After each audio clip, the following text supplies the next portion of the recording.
Sir, NCP Congress లో విలీనం కావడానికి రంగం సిద్ధమైంది. అలాగే మిగిలిన పార్టీలు కూడా కాంగ్రెస్ లో విలీనమైతే మోడీని సమర్థంగా ఎదుర్కోగలుగుతాయంటారా? ఇప్పటి వరకైతే స్పెక్యులేషన్ తృణమూల్ కాంగ్రెస్లో విలీనమైతే చాలా రోజులు స్పెక్యులేషన్ నడిచింది. ప్రాక్టికల్గా ఏమీ జరగలేదు. ఎన్సీపీ కూడా కాంగ్రెస్లో విలీనమైతే స్పెక్యులేషన్ నడుస్తుంది.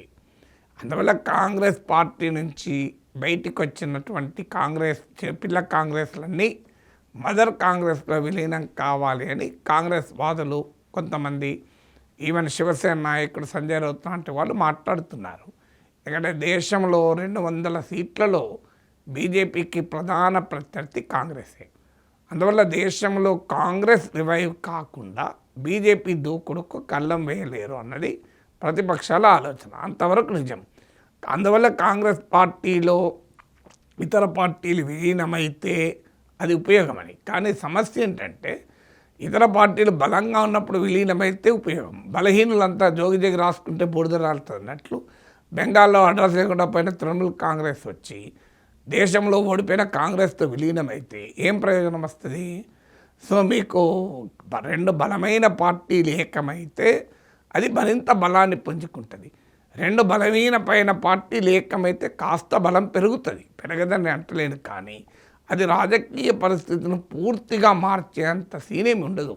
ఇప్పుడు మీకు బెంగాల్లో తృణమూల్ కాంగ్రెస్ బాగా వీక్ అయింది, కాంగ్రెస్ పార్టీ అసలు అడ్రస్సే లేదు. మహారాష్ట్రలోనన్నా కాస్త కాంగ్రెస్ ఎన్సీపీ విలీనమైతే ఒక బలమైన పార్టీగా ఎమర్జ్ అవుతుంది. ఎందుకంటే 2 పార్టీలకు కూడా గట్టి బేస్ ఉన్నది. ఇక మిగతా కాంగ్రెస్లు ఎవరు? ఇప్పుడు వైఎస్ఆర్ కాంగ్రెస్ ఎందుకు విలీనమవుతుంది? అక్కడ కాంగ్రెస్ ఆంధ్రప్రదేశ్లో 1% కూడా లేదు. దేశంలో వాళ్ళు ఏం అధికారంలో లేరు. అందులో జగన్మోహన్ రెడ్డి కాంగ్రెస్ పార్టీ బాధితుడు. సో ఆయన తీసుకెళ్ళిన పార్టీని కాంగ్రెస్లో చేరుస్తాడా? ఇక మిగతా పార్టీలు ఏవి కాంగ్రెస్లో చేరడానికి అవకాశమే లేదు.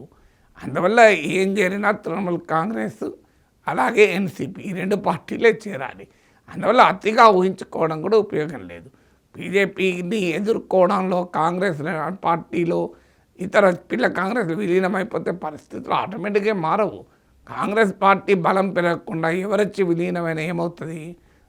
ఒక నదిలో నీళ్ళు లేవు, ఉపనదిలో కూడా నీళ్ళు లేవు. ఈ నీళ్లు చాలా తక్కువగా ఉన్న ఉపనది వచ్చి నీళ్ళు తక్కువగా ఉన్న నదిలో కలిసి ఏమవుతుంది? కాస్త నీళ్లు పెరుగుతాయి, కానీ ప్రభావం అయితే కాదు కదా. అదే పరిస్థితి ఇప్పుడు కూడా ఉంటుంది.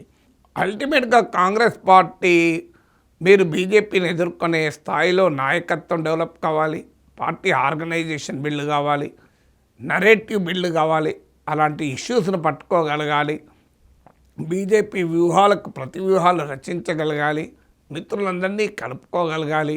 ఇవేవి చేయకుండా కేవలం విలీనాలతోనే రాజకీయ పరిస్థితులు మొత్తానికే మారుస్తామనుకుంటే అది అమాయకత్వమే అవుతుంది.